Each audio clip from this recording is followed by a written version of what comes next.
Hey guys, it's Brandon, aka B.Rich Beauty, aka your beauty best friend. Happy Wednesday, y'all!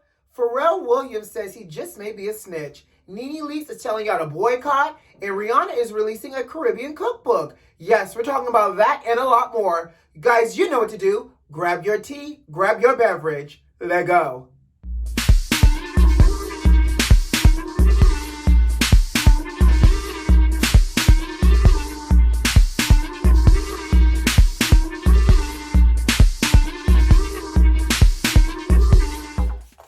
Happy Wednesday, y'all!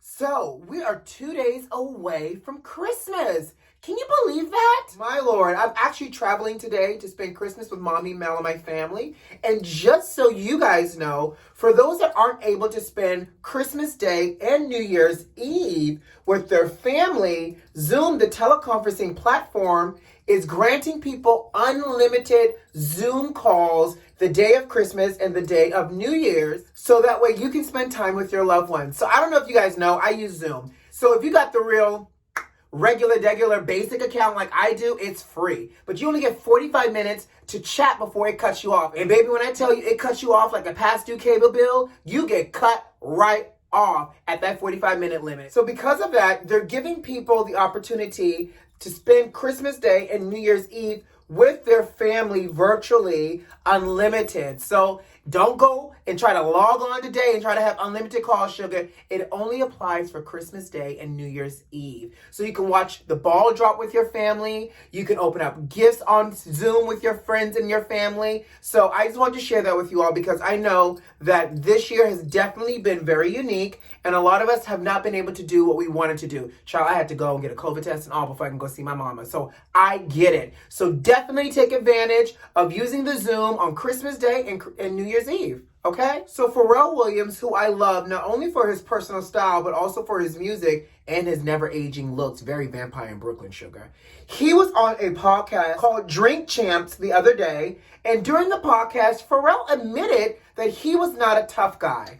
I love the fact that he's able to own who he is. But what came out of that conversation was what I thought was hilarious. During the conversation, Pharrell said he has been in situations where he has been in clubs and people had guns on them. He's been in situations in studios where people have been shooting up outside. And he's like, I ain't going out. I ain't going out. I'm not trying to be a part of this because as a proud taxpayer, I should be able to call 911 if I need to and be able to protect myself because guess what? I am not meant for jail or these streets.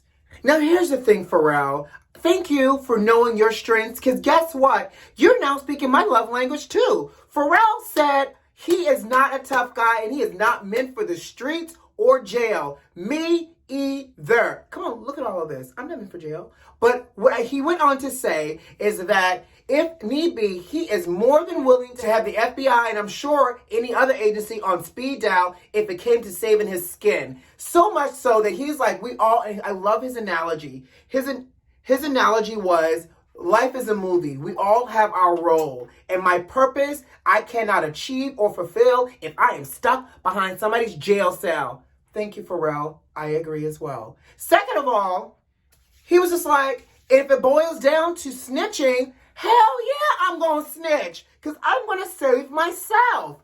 And guess what? Y'all can talk about the streets all day being a no snitch type of thing and the street code is no snitching. Guess what? I wasn't born in the streets. He didn't grow up in the streets. So I am not subscribing to no street code. Listen, if I need to save myself and my family, where is the witness protection program?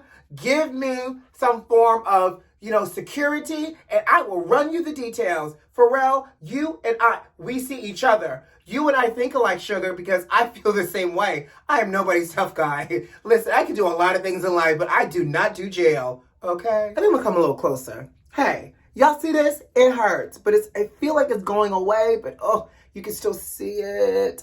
Sorry.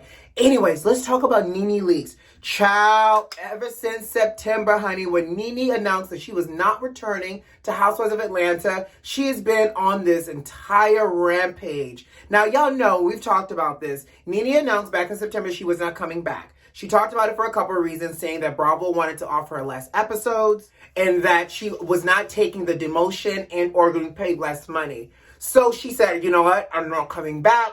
But in the meantime, since that, because y'all realize she started out with, thank you so much, Bravo. I've had such a great time. And then I don't know if she stewed in her bitterness of losing her job, but then it came out as, people need to fight for Black women. It's hard out here in these streets. I've been discriminated against. I've taken abuse. I'm an OG. Like all of these things, right? That comes across to me almost like a sore loser. Like, I get it. If you quit, sis. Don't wallow in it because then it makes you look bitter. And I do not like the fact that because we have to also realize anytime we're angry and or upset about something, it's easy to be labeled as the bitter, angry Black man, Black woman. And so now I can't help but say she sounds like a bitter Black woman. So she did an Instagram live with civil rights attorney Ben Crump. Child, he's been representing everybody this summer. But she did an Instagram live with him saying a few things. One, discrimination, who she's been talking about. Two, the fact that Bravo demoted her. Three, the fact that she's now asking people to boycott watching Bravo. She's telling people to turn off their TV set. Now, here's the question, though, beauty besties. How are you feeling about this? What are your thoughts here? Do we feel like NeNe's being bitter? Should she have moved on? Like, I really, really want to know because I feel like NeNe is burning some bridges. Like, sis, I get it. You're no longer working on Real Housewives of Atlanta. But NeNe, you've been in the industry, in the game long enough to know that relationships and networking matters. And the fact that you're now going on this deep end about how Bravo did you so wrong and other people, you've had to fight. All my life I had to fight. She had to fight so hard and she's an OG and all of this makes you sound difficult almost. And the fear here is that if you become difficult or people start to view you as difficult, then they'll start to blackball you. Let's look what happened with Monique. We see how long it took her to come up with her career, so much so that Monique is now finally on the upswing of her career. NeNe, I just feel like she's working too hard to be loud about how she was wronged, and in the meantime, in the process of her saying, I've been wronged, coming up to Andy, coming up to Bravo, she's about to burn every single bridge she has in terms of networks and networking, and she's not going to be able to be on anybody's TV anytime soon. So we know she's starting her Lenithia restaurant, so she's still working, but again, NeNe likes to be in front of a TV screen because honestly, that's where she's going to collect her real money. Not if she burns her bridges down. What is the phrase? London Bridge is falling down, ashes, ashes, we all fall down. Sis can go down with that bridge if she wants to by telling these people to boycott Bravo. Not to mention, there's also a petition circulating around, which is one of the reasons why this whole Instagram Live took place, because she was talking about the petition. Now, she's saying that she didn't create this petition, but she's encouraging everybody to sign this petition. So guys, are you guys signing this petition? And most importantly, beauty besties, are you boycotting Bravo as well? I really want to know because, again, is it worth NeNe Leakes' story here? Or is she trying to stay relevant by staying in the headlines, by spewing, this constant complaint of discrimination and being demoted by Housewives of Atlanta? So let me know your thoughts. I'm interested to know what you're thinking. Speaking of Housewives, let's transition really quickly and talk about Candice Dillard. So Candice is now speaking out again. Candice is saying, obviously as a result of their fight, that she refuses to film with Monique. Now, here's the thing. Does this mean Monique keeps her job? I wouldn't be surprised, because didn't Portia keep her job when Portia dragged Kenya all up and down that soundstage for the Real Housewives of Atlanta reunion that one year that Portia dragged Kenya? I wouldn't be surprised. And if I recall correctly, I do remember Andy saying that there would not be a change in the cast for season 6. So it sounds like to me Monique is keeping her job. Now, what I want to know is, even if Monique keeps her job, Monique, are you coming back, girl? Well, anyways, if you do come back, Candice is refusing to film with you. Candice is saying for her mental health, she refuses to film with Monique. Not only is she refusing to film with Monique, she is also saying that Monique, one, they could have resolved this a long time ago with, she said, multiple conversations and probably a few choice words. But Candice is in her purse because apparently Monique released a song describing, or I guess in reference to their fight called Drag Queens. Did y'all know Monique had a song to even release? So anyways, not only did Monique release this song called Drag Queens, honey, it's funny, go ahead and look it up on Spotify. But apparently Monique is now in the process of filming a music video for this song called Drag Queens. Child. Candice, don't be upset that Monique wants a piece of this singing pie too, honey. Candice is a singer and Monique is a rapper. I love it. Y'all better get... Monique, you better be smart and collect a petty coin. Monique said, not only did I lay hands on her like John the Baptist, I now recorded a song to summarize it, and I'm going to go ahead and drop a little music video for y'all. And the song is called Drag Queens. Baby, love it. So, what do you guys think? Candice is saying all of this through the spirit of just saying, I'm not filming with her. This is a job. I will come to work. I'm not filming with her, but this is not an ultimatum. Kind of sounds like an ultimatum. If you're telling me you're coming to work, but you refuse to work with Becky in the other cubicle, sounds like you're telling me what you're not going to do. Sounds like to me that's an ultimatum, but we shall see. Now, here's the other thing. Do you think the other housewives are going to take Candice's lead and not want to film with Monique as well? Because, you know, Robin and Giselle were not having Monique, and Wendy, because, you know, Wendy is a good friend of Candice. You know, Wendy, Robin, and Giselle were not team Monique towards the end. So do you think they're going to also reduce their filming schedule with Monique if Monique comes back? Which means that it will leave her with only filming with Ashley and Karen. What do you guys think? Candice also responded to Porsha Williams from Housewives of Atlanta, because if you recall correctly, Porsha mentioned that Monique said to her that Candice was only suing her for coinage, and that's the reason why Candice filed the lawsuit. So Candice responded to Porsha by saying, 1, you should not repeat things that are lies, and 2, she thought that Porsha would do a better job vetting information before she repeated it. She said that Porsha sounded silly and stupid for repeating things that she was unaware of. Pew, pew, pew. Shots fired. Now, you know I have to be a little bit of an antagonist. Porsha girl, you gonna let Candice talk to you like that? Come on up 75 from Atlanta on down to the Potomac and tell Candice something new. No, I'm just joking. I don't condone violence, just like Bravo. But we shall see if Porsha claps back. Porsha's been real quiet. This is the second time Candice has brought Porsha up in terms of social media and addressing her on the internet. So we shall see. Again, Candice girl, let history be a lesson for you that Porsha doesn't mind laying hands either, sis. So watch that mouth. Moving on, let's talk. Rihanna has announced a new project. And no, it's not new music. Sorry, Navy. But Rihanna's announced that she's releasing a Caribbean cookbook. I didn't know Miss Fenty could cook, honey. But apparently, during the COVID corona lockdown, we all tapped into our creativity and strengthened new skills, child. And so Rihanna is saying that during COVID, she was forced to stay at home and be still. Like most of us. What did we do while we were at home? Eat. I'm talking about me, child. Yes, I still got my COVID, my Rona, my good old Rona weight, and I'm trying to shed. So Rihanna said that she loves her Caribbean background and her food, and she's releasing a Caribbean cookbook. Now, let me tell you something, Miss Fenty, because I love that you are a whole entrepreneur and a mogul. But sis, if cooking is not your strength, I hope we got some aunts, uncles, grandmama, and mama recipes in this cookbook to also add to the depth, because I want to be in this house cooking some rice and peas. I want some curry chicken and some curry goat, and whatever y'all eat over there in Barbados, run me this cookbook, because I actually may buy it. So there seems to be a Whitney Houston and Bobby Christina documentary that's coming to Lifetime.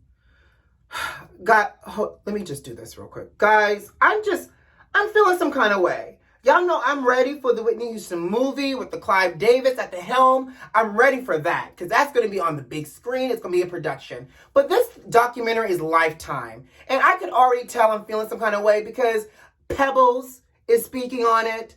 Randy Jackson is speaking on it. Tina Brown, Bobby Brown's sister, is speaking on this. So it already tells me that Pat Houston either 1, did not approve this, 2, she has to now know about it. But 3, this is not being authorized by the estate of Whitney Houston. So I feel like we're about to get secondhand, thirdhand stories about Bobby, Chris, and Whitney. I don't know how many more documentaries I can take. What else can you guys tell me about Whitney Houston at this point? What else can you guys tell me? Well, there's a lot to learn about Bobby Chris, and I guess what they're trying to do is introduce it through the relationship between mother and daughter and how Whitney's death impacted Bobby Chris's death. We saw that with the Houston's reality show that they had after Whitney died. We saw how bad it bothered Bobby Chris. We knew that baby girl was filming and she was drunk and or high, and that Pat and everybody else sat there and watched this girl literally self-medicate herself. I just want the essence of soul of Whitney to just rest.